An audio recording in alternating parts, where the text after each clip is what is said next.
You're listening to the WrestleHavoc Podcast on YouTube, where we discuss everything in and outside of the squared circle. We talk all that goes on in the realm of WWE and AEW every week. And now, here's your host, the one that will give you a reality check on pro wrestling, Flamin' Ricky Darius. This is the WrestleHavoc Podcast.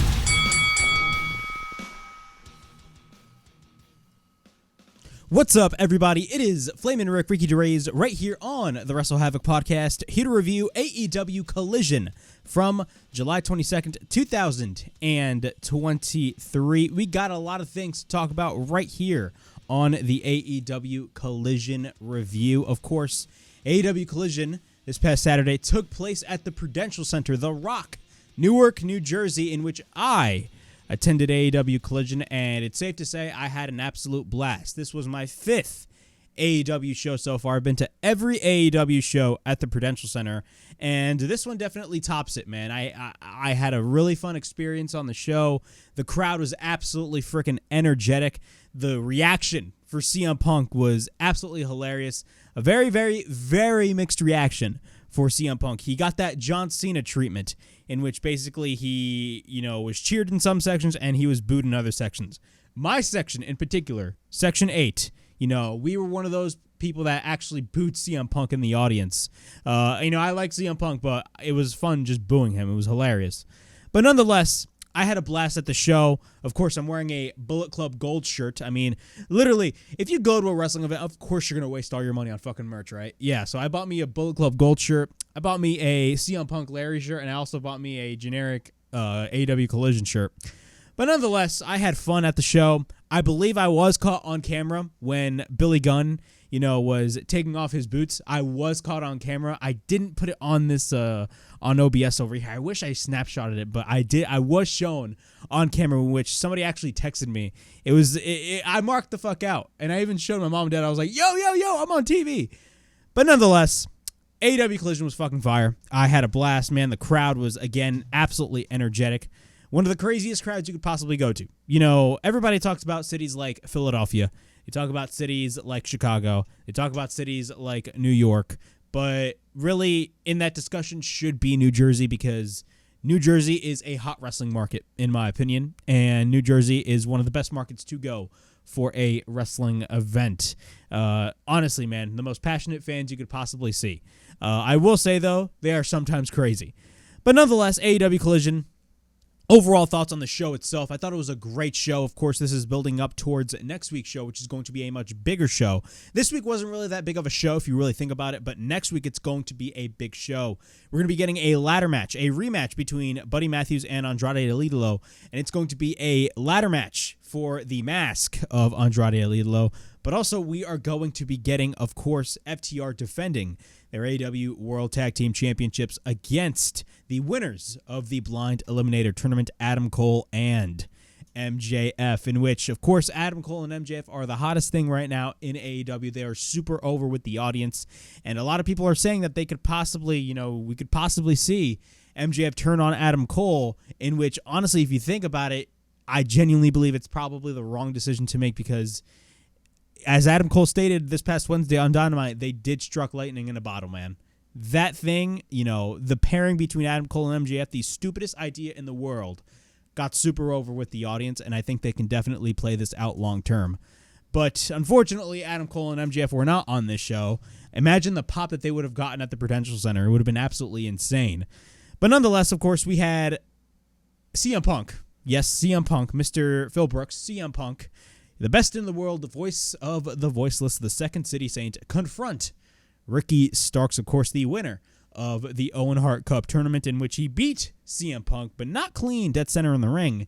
He actually cheated to get the win, and the promo that Ricky Starks cut, very heelish and very charismatic. There's anything that I can say about Ricky Starks and the way that he has been utilized on AEW Collision is that CM Punk has done more for Ricky Starks in a short span of weeks than Chris Jericho did with the feud that he had with Ricky Starks. I will say that right then and there. The Jericho feud with Ricky Starks was not very much memorable in my opinion. Ricky Starks and CM Punk, It's just absolute gold in my opinion.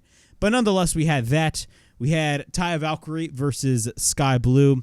We had the House of Black defend their AEW World Trios titles against the Acclaimed, in which we saw the Acclaimed lose. And from what it looks like, Billy Gunn, it looks like he's ready to hang up the boots because he took off his boots and left them in the center of the ring. What could that imply? Cody Rhodes did the same thing a couple of years ago, if you guys do not remember. We're going to have to wait and see, but that was very interesting developments. We also had, of course, the main event with CM Punk and Darby Allin, of course, face off against Ricky Starks and Christian Cage. Very good match. Overall, I thought it was a very good show. Was it the best episode of AEW Collision? No, but from my experience being at the show, I'll tell you this right now. The atmosphere was insane. Everybody was hooked in what they were watching, and everybody just enjoyed the show regardless. But nonetheless, we're going to be going through the show. Before I get on with all this craziness regarding AEW Collision, of course, make sure to like and subscribe to the WrestleHavoc Podcast right here on YouTube, in which we discuss everything in and outside of the squared circle. Make sure to like and subscribe for more content, and as the freaking referee would say, ring, ring, ring that damn bell for more notifications. Of course, if you guys had missed it, the WWE SmackDown review is up on the channel. Of course, I talk about Roman Reigns and Jey Uso's rules of engagement lead towards tribal combat at SummerSlam in a couple of weeks in Detroit, and it is official. We are going to be getting Roman Reigns versus Jey Uso. What could the stipulation mean? What does tribal combat mean? We have absolutely no idea. But overall, not the best episode of SmackDown if you really think about it. In fact, it was actually not that good of a SmackDown episode. Really, the only thing that really had it for was the Bloodline segment. Of course, we had LA Knight lose his Fatal 4-Way match, which was absolutely ridiculous in my opinion. Out of all people that could have easily taken the belt away from Austin Theory, it could have been LA Knight, but clearly WWE doesn't see that. But we're going to be talking about all that and much more on the SmackDown review. If you guys missed the SmackDown review, the link will be in the description below. Of course, also, the AEW Dynamite review is up on the channel. I talk about blood and guts. We had the Blackpool Combat Club taking on the Golden Elite. Of course, Kenny Omega, the Young Bucks, Hangman Page, and a debuting Kota Ibushi. It was insane violence on all levels. If you guys haven't checked out the Blood and Guts review on the WrestleHavoc Podcast, of course, check it out. I definitely talked about it a lot. I talked about how this was probably the best Blood and Guts match that AEW has ever produced from a production standpoint to everything. The small things definitely mattered on this Blood and Guts match, but overall, I thought it was a great show, and if you guys haven't checked out the Blood and Guts review, check it out. The link will also be in the description below. Also, side note, I do know that the Collision review is a little bit late. Of course, I was actually planning on filming episode 23 of the WrestleHavoc Podcast, but there was not really, at the time, there was not really a lot of stories for me to cover. I did have a list of all the things that I wanted to talk about, but there was an LA Knight story that came out, apparently, that, honestly, I just do not believe, and it was basically talking about how LA Knight was, not very, well with management or something like that. So I definitely saved it, and I'm definitely going to be filming episode 23 tomorrow. At the time of you are watching this video, it's already Monday. It's actually Sunday, I believe. No, it's actually 1:13, so it is Monday. But still, I'm going to be uploading this, dead late at night. And also, of course, I'm going to be filming episode 23 of the WrestleHavoc Podcast as well. So I got a lot of work on my plate. I was planning on uploading it yesterday, but of course I had work and I also had Collision. And honestly, when I came back from Collision, I was just fucking tired. And also, I was in work all day today, so I didn't have time. And I also needed to watch the actual show to take notes on the show. So that's why I'm giving you guys this Collision review right now. I did film footage, of course, at the show at the Prudential Center because I was actually there. And I did upload a short of the crazy pyro that Ricky Starks got. If you guys haven't checked it out, you guys can check it out on my channel. I'm trying to go a little bit forward with the shorts. I'm trying to upload a little bit more shorts. I want to be more consistent with the shorts because they get a lot of viewership. And honestly, I think they're great because I bring out good points, but that's just my opinion. You may think differently. But nonetheless, I'm working on a lot of things. I'm also working on a possible video, me showcasing, my AEW Collision experience. I'm still working on whether or not I should include that or not on the video, but we're going to have to wait and see. Hopefully, if I do finish up with a quote-unquote vlog, which I doubt it's a vlog, it will be uploaded on the channel later on this week. But that is just a little bit side note right there, or really, it's not really a little side note. It's actually a huge side note, to say the least. But let's talk about AEW Collision. AEW Collision kicks off with Tony Schiavone in the ring, interviewing the winner of the Owen Hart Cup tournament, Mr. Ricky Starks. Absolute Ricky Starks. Ricky Starks makes his entrance, and Ricky goes to the ring, and he goes to the top rope, does his signature pose and his theme song, and he gets a shit, and I mean a shit ton of pyro at the Prudential Center. When the intro actually happened, we all expected pyro to blast as soon as the intro for Collision, finished up. But we didn't get that. They saved all that fucking pyro for one man and one man only, and it was Ricky Starks. I believe the running, time for the pyro was like 45 seconds. It was insane. This man got a shit ton of pyro. It was hilarious. And I even screamed, "What a douchebag," because we all know this guy is on the verge of turning full heel. He even got more pyro than Cody Rhodes, by the way, which is hilarious. Back in the ring, Tony Schiavone congratulates him, and he asks him about the controversy of him holding the rope. We get a bunch of "you deserve it" chants by the crowd, because he absolutely did deserve it. And Ricky says he's never agreed more with the city until tonight. Before he addresses what he did last week, he wants to let everybody know what's in the bag. I'm glad you asked. Nothing is in the bag, because I just wanted to show off my Louis after winning the Owen Hart Cup tournament. Hot damn, I'm the man. He knows everybody is talking about the controversy, but what does it matter? 20 years from now, people will ask him about how many, not how he did it. If anyone else was in his shoes, they would have done the exact same thing. So what he did was go there and get the job done in the only way he knew how, and that was by any means necessary. Don't talk about me about what's right or what's wrong, because you should talk about how stylish he is, how sexy he is. Boy, he's Wild Ricky. He's a wild man. And of course, Tony Schiavone mentions Jushin Thunder Liger. Jushin Thunder Liger was, I don't want to say in the ceremony, but he was the one. He flew all the way to Calgary to give the trophy to the winner of the Owen Hart Cup tournament. And when Ricky cheated to win the match, he literally walked up the stage, snatched the trophy away from Jushin Thunder Liger, and pushed Jushin Thunder Liger off. So after that, after Tony mentioned Jushin Thunder Liger, Ricky says, "No disrespect, Jushin is a legend, but he is absolute Ricky Starks." But here's the question. Everybody wants to give him comparisons, but at the end of the day, he is him. He's absolute, and he loves that the fans should say he should be a pillar. It's a great sentiment, but He don't want to be no damn pillar, because he stands on his own. He's absolute Ricky Starks. You tell him how many Owens those pillars won. Yeah, exactly. 0. Zilch. Then what happens? CM Punk walks out. No music, just walks out to the ring. And from my section at least, and I have the footage for it. Hopefully I can show it to you guys maybe in a future video.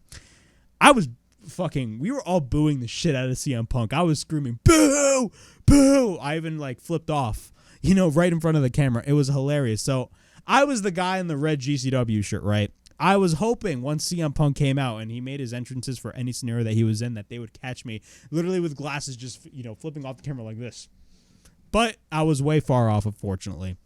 But CM Punk comes out, right? CM Punk comes out, and shit's about to get real. And we got a mixed reaction for CM Punk in, of course, the good old Garden State of New Jersey. He's in the ring, and he says he isn't here to rain on Ricky Starks' parade. It's his celebration. He figures him and everybody else in New Jersey are screaming mad, but he isn't mad at anyone at all. In fact, he's not even mad at Ricky Starks. If he was mad at someone, he should be mad at himself. In fact, he looks at him right now, and he's honestly proud of Ricky Starks. He can't stand here an honest man and say he has never cheated in his life, and he certainly can't sit here in New Jersey and pretend like these people haven't cheated at anything in life, which is actually very true. It's okay. Listen, maybe if the Jersey Devils had the wherewithal that Ricky Starks has, they would have made it out of the first round. But seriously, I am not mad at you. In fact, I could live with the L, but can you live with the win knowing how you did it? Now shit's getting deep. Knowing deep down that you can't beat CM Punk without cheating. And then Punk leaves the ring, right? But We all know Ricky Starks. This fucking guy got no filter. He don't give a shit. Ricky Starks gets the mic and he speaks once again as soon as Punk is walking up the ramp. And he says, his bag is empty as the bag he's been carrying around. And then Punk comes back. He walks down the ramp and goes into the ring, into the face of Ricky Starks. And these men just go face to face at this point. And Punk asks Ricky Starks, you want a shot at what's in the bag? Or is he just like Little Max and just doesn't want him to have it? He is the real world champion. Shots fired.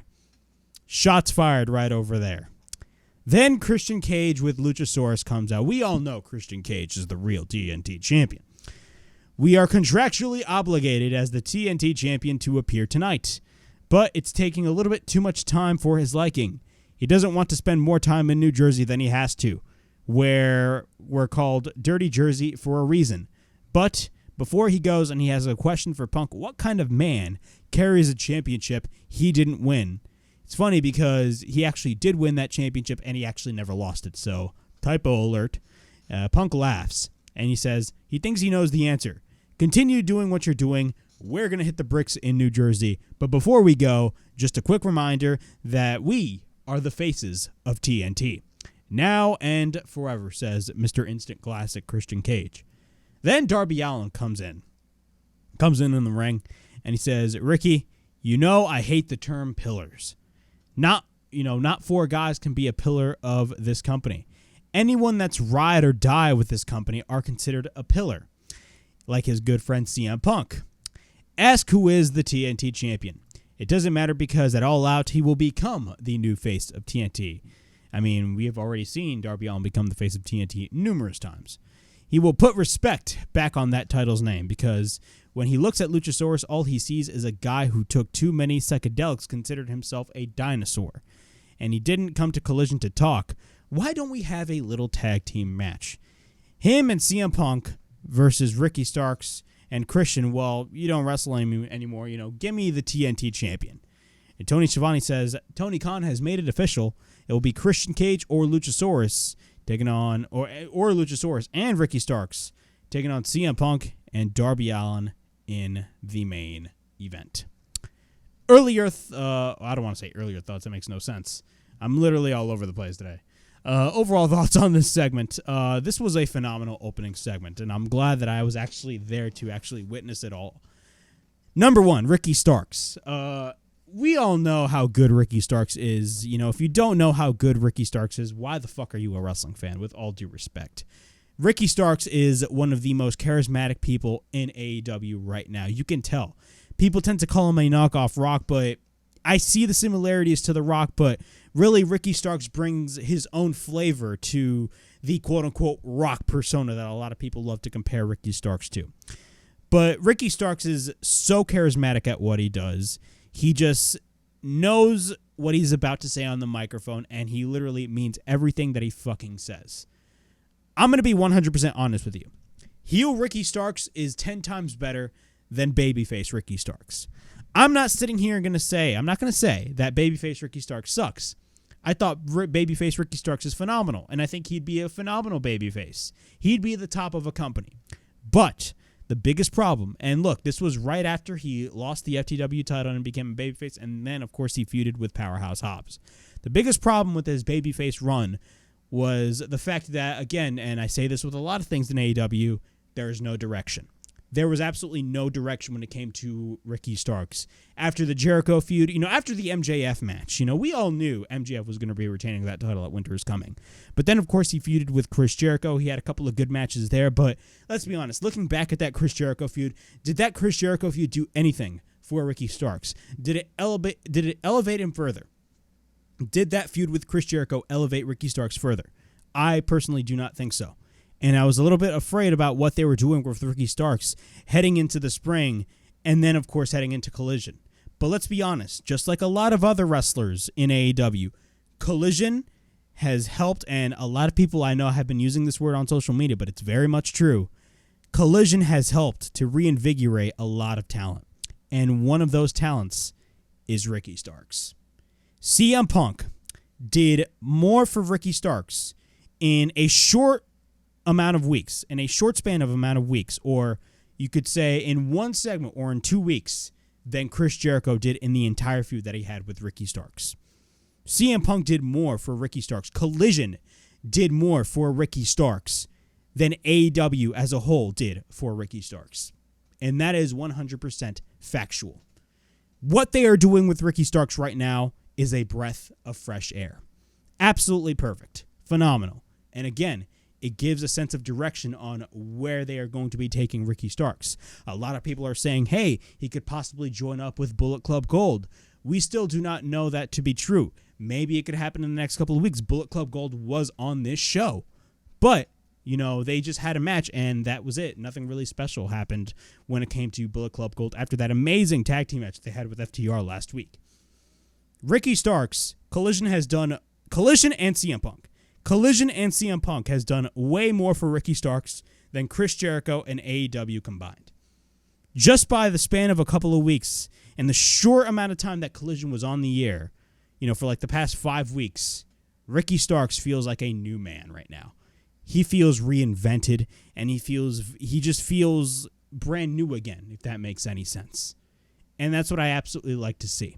I love to see this version of Ricky Starks, because this version of Ricky Starks is absolute money right over here. The amount of power that this fucking guy got, phenomenal. The promos that Ricky Starks cut, phenomenal. The confrontation with CM Punk, phenomenal. He mentioned the bag. He mentioned Maxwell Jacob Friedman, so clearly they're going to go towards CM Punk versus MJF. Could it be at All In? Could it be at All Out? We have absolutely no idea. But we're definitely going to be getting that match. It's going to be very interesting to see what goes down. But overall, this was a phenomenal opening segment. And, of course, we're going to be getting a tag team match later on this show. Earlier today, Andrade El Idolo enters the building. But security bans him from the building. He says he needs to leave, and management does not want him, and he's banned from the building. Then we got our first match of the evening. We got Switchblade, Jay White, and Juice Robinson coming off a phenomenal 2 out of 3 falls match for the AEW World Tag Team titles against FTR last week on Collision in Calgary. Of course, right now they are going to be wrestling Darius Martin and Action Andretti. Bullet Club Gold, rep it. Of course, I bought me a Bullet Club Gold shirt. Again, Jay White right now on AEW television across Dynamite and Collision. Jay White and Bullet Club Gold is literally, arguably my favorite thing on AEW TV right now. Just the work that they are doing is absolutely phenomenal. When Jay White first came in, there was a lot of concern regarding Jay White on how he would be positioned on the card and how they would position Bullet Club Gold. Because when Bullet Club Gold first started, it was just a tag team. It was just Juice Robinson and Switchblade Jay White. And a lot of people were like, Bullet Club, didn't that kind of run its course? But let's be real here. Bullet Club Gold, right now, they're on a completely different level. Adding the Guns has been a great decision. Because, again, now it makes people, that used to not like the Guns, like the Guns. That's just my opinion right there. But let's go through the match. The Guns are on the outside. Jay White and Darius Martin start the match. Jay White is in control. We get a series of chops by Jay White in the corner. Darius regains control. Darius comes in. Darius goes for a dropkick, and then Action Andretti tags in. I'm not going to go through the whole match. Later on, Darius comes in, and Darius and Action hit a double dropkick on Juice. They run into a sidekick by Juice Robinson. Jay White makes the tag. Jay is in control over Action Andretti. Juice Robinson goes for the neck breaker on Action on the outside, but then the Guns get in the face of Action Andretti. And what's funny is that the Guns were on the outside of the ring the entire time. Bro, we were chanting, "Daddy doesn't love you." You can tell, New Jersey is just funny as fuck. Darius comes in, but gets sent to the barricade by Jay White. At this point, Bullet Club Gold do their pose, and they are standing tall. Of course, during the break, Austin Gunn screams "Guns up" multiple times at my section, like 5 times, which is hilarious. Once we're back from break, Juice is in control over Action Andretti. He picks up Action. Action goes for the inside cradle, but we get a near fall. After that, he hits an enziguri on Juice Robinson. Jay White makes the tag. We then get a waist lock by Jay. Andretti tags Darius. Darius goes for a series of chops and right on Bullet Club Gold. After that, Darius Martin goes for the double DDT on both Jay and Juice, which looked phenomenal. We get a cover end to near fall. We then get a front face lock by Darius Martin, and then Jay White goes for a series of chops on Darius. We then get a kick by Darius, and then he goes to the top, but then he ends up hitting a frog splash, a.k.a. a crossbody. You know, it always happens, man, you know, not only on AEW, but WWE TV. Clearly, you know, when a guy goes up to the top, they clearly hit a frog splash, and on commentary they mention it's a crossbody. Bro, that shit looks like a frog splash, the way that they're doing it. I'm sorry. But we get a cover on Jay into near fall. Darius goes for a crossbody, and once we're back into the ring, he clotheslines White onto the outside. Andretti, who is the legal man, ends up hitting a springboard moonsault on Bullet Club Gold. After that, Darius makes the tag. Action goes for a shotgun dropkick on Jay, and then Darius goes in with the German into the bridge pin, and we get a near fall. That was some great double team right there. Action makes the tag. Juice gets taken to the outside. Of course, after that, he goes after Jay White. Andretti's in control. He goes to the top, but then Juice Robinson comes in. He hits a chop. And then after that, later on in the match, we get a cannonball into the corner by Juice Robinson.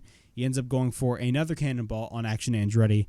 At this point, Juice is fired up. Jay White comes in, and he takes Action Andretti, and Juice ends up hitting the left hand. One thing that they have been selling it with Juice Robinson recently was the left hand. White then drives him down. Juice goes for the pendulum DDT, and then Jay White, of course, is about to put the bullet on the head of Action Andretti, and he hits the Blade Runner. And I believe the camera missed the Blade Runner, so that was a bad thing by AEW production standards. But we get a cover, and Jay White and Juice Robinson, Bullet Club Gold, get the win. And after the match, Bullet Club Gold attacks Andretti and Darius Martin, and Bullet Club Gold stands tall in the middle of the ring. Overall, this was a great match. I enjoyed the match.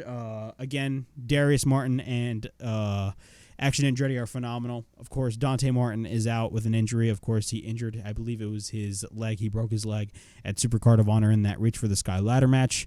But nonetheless, it was a great match. Bullet Club Gold, that was basically all they did on the show. They wrestled Andretti and Darius Martin. They did nothing else on this show, which sucks, but it is what it is. They still wrestled great, and the crowd in New Jersey absolutely loved Jay White and Juice Robinson. The Bang Bang Gang, says Juice Robinson. Video package. We got a video package of Will Nightingale winning the Owen Hart Cup tournament last week, and of course, as well as wrestling Athena at Death Before Dishonor. I did watch a couple of the matches at Death Before Dishonor. The main event was Athena versus Will Nightingale for the Ring of Honor Women's Championship. It was a phenomenal match. I loved the match. It was great. The women absolutely deserved to be the main event of that show, and Athena retains the ROH Women's World Championship. After that, we got Miro in action. Miro makes his entrance, and immediately Nick Comoroto attacks Miro on the ramp while he was making his entrance. He drives Miro to the steel steps, and then he sends Miro into the ring. And then once both men are in the ring, the bell rings. Of course, the match starts. He picks up Miro. He drives down Miro. We get a cover into near fall. Comoroto continues to be in control over Miro, and then he sends Miro into the corner. We then get a splash by Nick Comoroto. What's funny is that somebody mentioned in the crowd that Nick Comoroto looks like Bobby Roode. Somebody called Nick Comoroto Bobby Roode. That was absolutely hilarious because he clearly does look like Bobby Roode. He looks like Bobby Roode on steroids. Not to accuse him of doing steroids, I'm just saying. He looks like Bobby Roode on steroids. It's hilarious. But later on in the match, of course, Comoroto continues to be in control. He sends Miro into the corner. We get a splash. He sends Miro to the other corner, but then Miro ducks. And what happens is Miro ends up going for the pump crowd. He riles up the crowd. The crowd goes absolutely apeshit, and he goes for the game over, applying the Kama clutch. And Comoroto gives up, and Miro gets the win. So another W for Miro. This time, it wasn't against a jobber. It was against a big man, that being Nick Comoroto. It was a fine match. Of course, it was a relatively short match. That is basically all they are doing with Miro right now. I don't want Miro to just squash guys left and right on Collision every week. At some point, you got to stop doing that and just really give something for Miro to do. Put him in some sort of feud. You know, what feud is he going to enter himself with? We have absolutely no idea, but it's like the fifth or sixth week of Collision. We need to have direction for Miro. We need to put him in an angle. We need to have him feud against somebody. We can't just have Miro just squash people left and right. That's just my opinion. We got a very well-produced video package of one of the best, if not the best tag team in the world today, Dax Harwood and Cash Wheeler, the current AEW World Tag Team Champions, FTR, who will later be on this show on Collision. Then after that, we got the House of Black. That being, of course, Buddy Matthews, Brody King, and a shaved Malachi Black. Taking on the Acclaimed, of course, Max Caster, Anthony Bones, and Mr. Daddy Ass Billy Gunn, who we will be talking about after this match is over. For the AEW World Trios Championships. Overall thoughts on this match, a relatively short match. Really, the story was kind of before the match and after the match. And I meant before the match because Max Caster does his rap.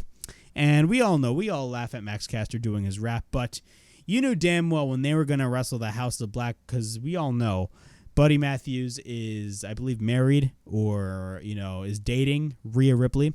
And, of course, Rhea Ripley is doing her own thing with Mr. Dirty Dom himself, the guy that was fresh off the penitentiary, Dominic Mysterio, the current NXT North American champion. And we knew damn well Max Caster was going to go there. So he does his rap. And right as he was about, he didn't mention them by name, but you kind of had a sense that he was going to mention Rhea Ripley and Dominic Mysterio. Buddy Matthews was not having it. This man goes straight for the attack. He goes for a running pump kick on Max Caster, and just a brawl breaks loose. The House of Black goes after the Acclaim. Everything is just fucking chaos at this point. Of course, the match starts. Buddy goes for repeated kicks on Caster. Brody King crushes Daddy Ass on the barricade, and we didn't really see Daddy Ass throughout the majority of this match near the end. Up until the end, I should say, of the match. He takes out Bowens as well. Caster tries to fight back on Buddy, but then Malachi Black is the legal man. We then get a running kick on Max Caster, but then we get a cover by Malachi and a near fall. Malachi goes for repeated knee strikes. After that, we get a back elbow by Malachi Black. We get a cover by Malachi and a near fall. Brody makes the tag, and then we get a chop by Brody King, but then Brody continues to be in control. After that, he slams Caster. Brody hits the senton. Buddy makes the tag, and then he stomps on Caster. Caster then goes for a boot later on, but then he tries to tag in Bowens. But then Buddy Matthews drives him into the corner, preventing the tag being made. Bowens, at this point, tries to fire up the crowd. Brody King gets sent to the outside, but then Bowens almost makes the tag, but Brody King, on the outside being smart, drives Bowens and knocks him to the outside. Daddy Ass then proceeds to send Brody King to the barricade. Then after that, we get a kick by Caster, and then Billy Gunn is on the apron. He wants Caster to tag in, but then Buddy pulls Caster, and then later on gets separated. Then Billy Gunn, Mr. Daddy Ass himself, makes the tag. He goes after everybody in the House of Black, but then Billy runs into a lariat, Kojima he runs into a lariat by Brody King. Malachi, who is the legal man, Malachi goes for the Black Mass on Billy Gunn, and we get a cover, and the House of Black win and retain the AEW World Trios Championships. You knew damn well the Acclaimed was not going to win. There's no way the Acclaimed were going to take the Trios titles away from the House of Black. After the match, the House of Black stare at Billy Gunn. Malachi Black whispers into the ear of Billy Gunn. And Ian Riccaboni, who was on commentary along with Nigel McGuinness, he mentioned on commentary that it was, in a sense, a sign of respect. Could it be? We have absolutely no idea. Then after that, the House of Black leave. Anthony Bones and Max Caster on the outside of the ring. And, of course, what happens is Billy Gunn is in the ring, and he takes off his boots. He leaves them in the ring. And what's crazy is that this is, when Billy Gunn was taking off his boots, they showed me in the crowd. They did show me in the crowd. So if you guys recognize me, anybody that watches this channel, I was shown on television on TNT. But Billy Gunn is in the ring. He takes off his boots, and then he leaves them in the ring. And he doesn't even, he just passes by. He goes through the Acclaimed, and he just doesn't care, and he just leaves. And then Bowens, of course, takes the boots out of the ring. And we do not know what's going to be going on with Billy Gunn. Could it be a sense of him finally retiring? We have no idea. Could this be a part of a storyline? We have no idea. What's very interesting is that something very similar happened with Cody Rhodes a couple of years ago when, of course, Malachi Black first came into AEW. One of the first things that, I believe it was Cody Rhodes that lost to Malachi Black. I forgot how many matches that they had, but one of the matches Malachi Black did beat Cody Rhodes, and after the match, Cody took off his boots and just left them in the ring. What could that imply? We have absolutely no idea. We've seen this before play out. We're just going to have to wait and see. Could we see, Billy Gunn split from the Acclaimed? Honestly, I don't want that to happen, considering the fact that, again, Daddy Ass is just super fucking over right now with the Acclaimed. I think it'd be very foolish for them to split them up, but again, it's something that we're going to have to wait and see in the future. We got a video package of course, this past Friday's Royal Rampage with Darby Allin getting the win. He will face Luchasaurus for the TNT Championship at All Out. So that's basically our first match announced for the All Out pay-per-view. After that, Tony Schiavone, yes, Mr. Tony Schiavone, interviews FTR 1 week before they face Adam Cole and MJF on Collision for the AEW World Tag Team Championships. Of course, Cash talks about how they have unfinished business with a lot of tag teams. And one of the tag teams that he mentioned was the Young Bucks. He mentioned the Young Bucks on Collision? On Collision? What could that imply? We have no idea. He's just probably mentioning the Young Bucks for the sake of mentioning the Young Bucks. Wrestling fans, do not just, take things with a grain of salt, please. We do not know what's going to be happening when it comes to CM Punk and the Elite. I doubt we're going to be getting that match, unfortunately. We're probably not going to get that match anytime soon, but hopefully they do. I hope they work something out at the end of the day. But moving on to the promo. But, of course, they have to discuss Collision next week. Next week, they have Adam Cole and MJF. Talks about how he gets it. We kind of like them now. But do you trust MJF? And the crowd goes, no. And turns to the camera and he says, Adam Cole, listen to me. Do you trust Max? Because I know I don't. Anyone remembers the Pinnacle? Yes, a faction that had high potential, but nobody gave a shit later on. He saw firsthand the type of man that Max is. And a wise man once said, the greatest trick the devil ever pulled was convincing the world that he doesn't exist. And he is doing it again. He's telling you right then and there, right now, Adam Cole, when this man shows and tells you exactly who he is, listen to him. Do not trust him. And next week, you will not be FTR, baby. And Dax is like, yikes. He talks about when he was 14 years old, his dad made him go and get a job. And yeah, I boo too. Every single day after school, the same group of kids comes in, and of course parents gave them money and made fun of me because I needed to get a job. He promised himself that day that if he ever saw those kids and if he had the opportunity, he'd knock them out and crack their nose. And he never had that opportunity. That scenario, of course, reminds him on what they are going through right now. To him, it feels like Adam Cole and MJF, baby, take this a little bit as a joke. It feels like they take this tag team title match as a joke. And for him, the comedy skits, yeah, we like them. He loves the double clotheslines too. But for him, the comedy skits, the dance break. Yeah, the dance break. They took a dance break in the middle of the biggest match in their tag team career. And for him, for 10 years, he's done everything that he could. He's torn his ACL, torn his meniscus and his labrum, his bicep, whatever you think. He torn it all just to make FTR the greatest tag team in the history of professional wrestling.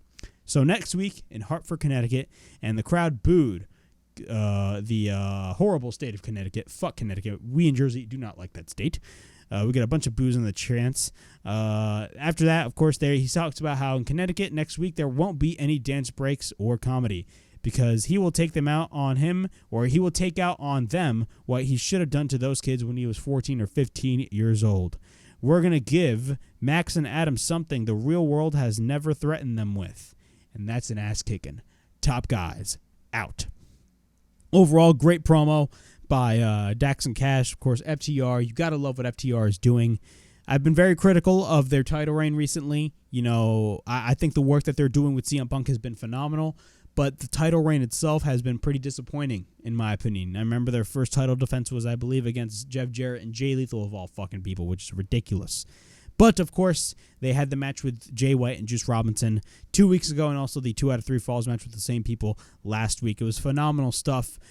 Do I see Dax and Cash losing those AEW tag team titles to Adam Cole and MJF? I have absolutely no idea. Very interesting developments going on. It's going to be a phenomenal match, and it's definitely going to be a stacked show next week. But do I see Adam Cole and MJF winning the tag team titles? A part of me thinks yes, and a part of me honestly thinks no. They could honestly go either way, and either way is not the wrong decision because, again, Adam Cole and MJF, they are super over with the audience. We got a video package of this past Wednesday's Blood and Guts match. We had Taya Valkyrie versus Sky Blue. Nothing right out of the ordinary. Taya Valkyrie got the win. This was the only women's match on the show, which is a fucking crime in my opinion. Same thing as on Blood and Guts this past Wednesday, but if you really think about it, the main focus of the show was Blood and Guts, so you can't really get mad at them for that, but still. The biggest problem with the women's division in AEW is that there's a lack of focus. If you think about it, there is just a lack of focus in the women's division in AEW right now. You know, some people were even talking about it on Twitter, how they forgot that the women's champion in AEW right now is Toni Storm. I agree. A part of me sometimes forgets that Toni Storm is the women's champion.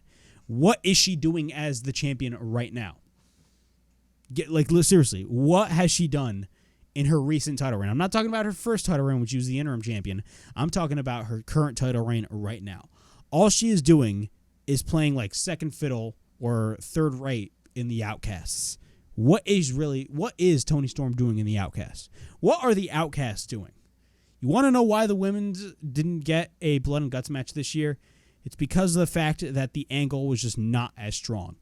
And I'm not saying this to say I didn't want it to be strong, because when it first started, there was definitely some promise. The initial story was it was supposed to be the veterans versus, of course, the homegrown talent. And where has that gone? It has gone nowhere. And you can't blame the women for that. You have to blame only one particular aspect, and that is creative. You gotta blame creative, because again, the biggest problem with the women's division right now in AEW is, of course, there is a lack of focus and there is a lack of direction. A lack of direction. And that is very, very, very unfortunate, because the talent that they have in that women's division is absolutely phenomenal. So we really need to get the boat going when it comes to the women's division. It's been a common criticism in AEW throughout the past how many years since the company first started. This is nothing new. It's just the truth. But after the match, Taya Valkyrie got the win over Sky Blue, and it upsetted all the Sky Blue simps that are on the internet, because clearly everybody is simping over Sky Blue, which, you know, I like Sky Blue. Like, I love Sky Blue, and just people are fucking creepy on the internet. Like, ridiculous, bro. Like, fucking chill out, please. Fucking disgusting, these people. But still, after the match, so Taya Valkyrie cuts a promo, and she said, "Oh my God, New Jersey, you're worse than I thought." Okay. You know, I'm kind of being a little kitty, but not really. Things haven't gone her way lately, but tonight against one of our little homegrown sweethearts, she got the victory. Guess who else has a victory lately? Britt Baker on Dynamite this past Wednesday. She won her match, but she won her match against an extra. Someone that's kind of not on her level, but isn't that special. She will challenge her to a match on Dynamite this Wednesday in Albany, New York on Dynamite. La Huera Loca versus DMD. Come and play with me, Britt. And then she leaves the ring. I love Taya Valkyrie. Seriously, I love Taya Valkyrie. I think she's great. I feel like she really hasn't really done a lot in AEW, unfortunately. She's been on fucking Rampage throughout the majority of her AEW run so far. She's going to get a match out of Britt Baker, which hopefully that match is very good, and I hope they get enough time, you know, to really make that match good, because I know they can pull off a great match. AEW just needs to give them the time to do it. But nonetheless, overall, I think it's great. You know, it makes sense for Taya Valkyrie to get the win over Sky Blue, so for all you Sky Blue fans, which I'm a fan of Sky Blue too, but all you simps and fangirls and fanboys of Sky Blue, fucking chill out. This makes total sense. It'd be fucking ridiculous if we had Sky Blue beat Taya Valkyrie. Okay? The amount of fucking simps for Sky Blue on the internet is really ridiculous. Like, seriously. Like, bro, these fans are so creepy. Super creepy. It's ridiculous. Like, bro, like, relax, please. Like, I see these, like, fucking simp accounts on Twitter all the fucking time. Like, bro, do something better with your life, please. Whatever. Moving on. We got a video package of AR Fox defeating Shane Taylor at Death Before Dishonor the previous night. And, of course, AR Fox is going to be facing Orange Cassidy for the International Championship this Wednesday in Albany, New York on AEW Dynamite. We got CM Punk and Darby Allin in the main event taking on Ricky Starks and Mr. Turtleneck Wrestling Attire, the instant classic, Christian Cage. Overall thoughts on the match. It was a pretty good match. This match lasted almost 30 minutes. So it was a very long main event. But just because it was a long main event doesn't mean it was a bad main event. It was actually a very good main event. The crowd was absolutely invested in what they were watching. I know by first experience. I was there at the show. I had a blast. Again, very mixed reaction for CM Punk. Of course, in the beginning of the match, Ricky Starks and Christian Cage argue on who should go first in the match. The referee is counting, and Starks ends up making the choice, and he will start. But Punk immediately goes for the roll-up, and we get a near fall. We get an inside cradle, and we get a near fall. Punk picks him up. Starks escapes. Starks tags in Christian, and after that, after he tags in Christian, Punk immediately takes Cage and goes after him. Punk goes for repeated right hands. We get a hip toss by Punk. Darby makes the tag, and then he works on Cage. Later on in the match, I'm not going to go through everything spot by spot. I'm just going to point out the key moments in this match. Both Punk and Darby clothesline Starks onto the outside, and then both of them send Cage to the outside as well. Punk goes for a crossbody over the top rope, and Darby is on the top rope, and he ends up hitting a coffin drop on the outside, which is pretty fucking sick. Once we're back from commercial break, Christian Cage is in control, and fun fact, or fun note, I should say, this was actually announced during the match. They announced the rematch of Andrade versus Buddy Matthews. Of course, they wrestled on the first Collision episode, and we will be getting a ladder match for Andrade's mask, so that's going to be fun. But back for the match, Starks makes the tag. He goes to the top. He drives a right hand on CM Punk. Starks goes for a side slam, and we get a cover into near fall. The crowd in, of course, the beautiful state of New Jersey chanted turtleneck towards Christian Cage. Later on, we got Let's Go Ricky CM Punk chants by the crowd. Starks goes for a modified version, of course, of Old School. He's been doing that for a while recently, for like the past year, I should say.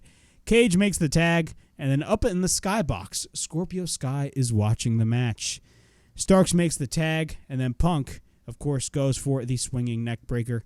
Later on in the match, of course, Darby is the legal man. He goes for an elbow suicida on the outside, and then he goes back in the ring, and then he tries to go for the tope or the elbow suicida on Christian Cage, but instead he runs into Luchasaurus on the outside.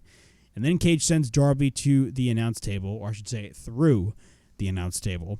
And then Starks stomps on Darby, and he hammer throws Darby into the corner. And then we get a cover by Starks and a near fall. He drives Darby onto the turnbuckle. And we go to commercial break once again. Actually, he hits a lariat, and then we go to commercial break. During the break, Darby gets sent to the outside by Christian Cage. Once we're back, Darby comes back at the count of 9. Then Starks continues to be in control. He goes for the backbreaker, and then Cage ends up going for a reverse DDT. Cage goes to the top, and he misses the diving headbutt. Punk wants Darby to make the tag, but then Starks drops Punk. Punk then chases Ricky Starks, and then Cage continues to work on Darby. At this point, Starks is the legal man, and then he sends Darby into the corner and knocks out Christian Cage. Punk makes the tag. Later on, we get a cartwheel and split-legged jump by Punk. I believe that was a little dance-off or a little spot that Randy Orton did years ago, which is hilarious. Punk goes for the running knees into the corner. After that, he goes for a bulldog / lariat / clothesline combination. Lariat and a clothesline. It's basically the same thing, but it's a bulldog and lariat combination. The crowd is going crazy. Punk goes for a lariat on Cage. After that, later on, we get a cover into near fall. Punk goes to the top. We get a crossbody on Cage, but then Cage rolls over for the cover, and we get a near fall. Cage goes to the top, and then Punk later on comes in and goes to the middle rope. He ends up hitting a back body drop after that. Punk is on the top. He hits the elbow drop. We get a cover and a kick out. Starks makes the tag, and Punk manages to pick up Starks, but Starks escapes, and we get a bridge pin attempt by Ricky Starks. Punk kicks out. Punk then tries to go for the backslide, but then Punk ends up hitting a forearm after that. Both men exchange strikes. We get a high kick by Punk. Darby makes the tag. He avoids the spear, and what happens is Starks actually tries to go for the spear once again, but it looked like he missed, but he kind of got some of the spear on the leg of Darby Allin, because when Starks tried to go for the spear, Darby jumped, and it looked like Starks landed on the leg of Darby Allin, basically knocking out Darby Allin. After that, Starks catches Darby Allin and ends up hitting the Rochambeau. We get a cover into near fall. Starks and Darby are on the top. He picks up Darby, but then Darby escapes and ends up hitting a reverse DDT off the top. We get a cover into near fall when Cage makes the save. Punk picks up Cage, but then Nick Gage. Christian Cage gouges the eyes. Yes, Christian Cage gouges the eyes of Punk, but on the outside, Punk manages to hit the GTS on Christian Cage. Darby is on the top, but then Luchasaurus moves the ropes. Starks then tries to go for the Rochambeau, and then we end up getting a series of roll-up reversals, but Starks finally goes for the roll-up, and what happens, he does the same thing that he did last week in the finals of the Owen Hart Cup tournament against CM Punk. He holds the ropes, pins Darby in the middle of the ring or on the side of the ring. 1, 2, 3, and Christian Cage and Ricky Starks win the match, with Ricky Starks holding the ropes for the second straight week in a row. And the show ends. Overall thoughts on this particular match. This was a great main event. Again, the main event lasted almost 30 minutes. The reaction in New Jersey, some of the chants in the crowd were phenomenal. Ricky Starks looked great. Darby Allin looked great. CM Punk looked great. CM Punk, you can tell he was having fun, because with the mixed reactions that CM Punk was getting in the audience, CM Punk was just toying with the crowd. Absolutely toying with the crowd, and that is the biggest takeaway that I can give you regarding CM Punk and the crowd in New Jersey. Christian Cage as well looked phenomenal. For his age, Christian Cage is doing some of the best work of his career. This heel character by Christian Cage has been absolutely just the best in my opinion. But nonetheless, this was a great main event, and we have Ricky Starks and Christian Cage getting the win. But the biggest question that we need to ask ourselves is, what is going to be going on with Ricky Starks? Is he going to be pairing with somebody? Is he going to be a part of Bullet Club Gold? Is he going to be on his own and just going to be a heel on his own? We have no idea, but that is the intrigue. Ricky Starks turning heel is not only beneficial for Ricky Starks, but it will literally just elevate him further, and it will give him that elevation that he desperately needs. Because I don't want to say, his babyface run has been bad. It's been fine, but there was just no direction for his babyface run. They really needed to turn the trigger around for Ricky Starks and have him go heel. And it clearly shows that Ricky Starks is definitely going heel. Clearly shows that he's going heel, because there's no way that they have him hold the ropes 2 weeks in a row and say, oh, yeah, he's still a babyface. Nah, man, this guy is going full-on heel. And that is the Ricky Starks that we need to see on AEW TV.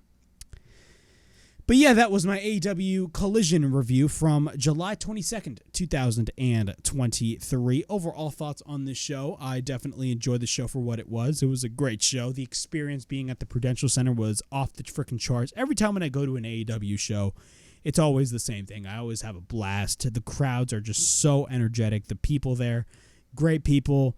Overall thoughts, just fun experience. And I will upload footage hopefully later on this week. But overall, I had an absolute blast. And the show overall I thought was great.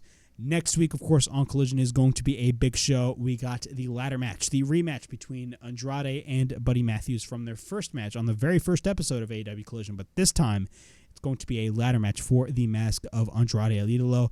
And, of course, we got the big one.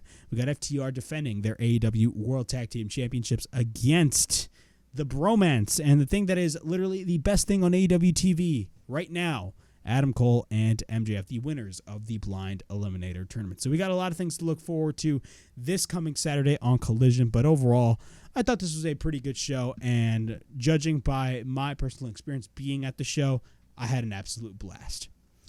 But yeah, that was my AEW Collision review. Please like, subscribe, comment down below, push that bell for notifications, and be on the lookout for more videos right here on the WrestleHavoc Podcast, in which we discuss everything in and outside of the squared circle. Make sure to like and subscribe for more content, and as the freaking referee would say, ring, ring, ring that damn bell for more notifications. And as always, it is Flamin' Ricky DeRays, signing out. I'll see you guys later. Peace.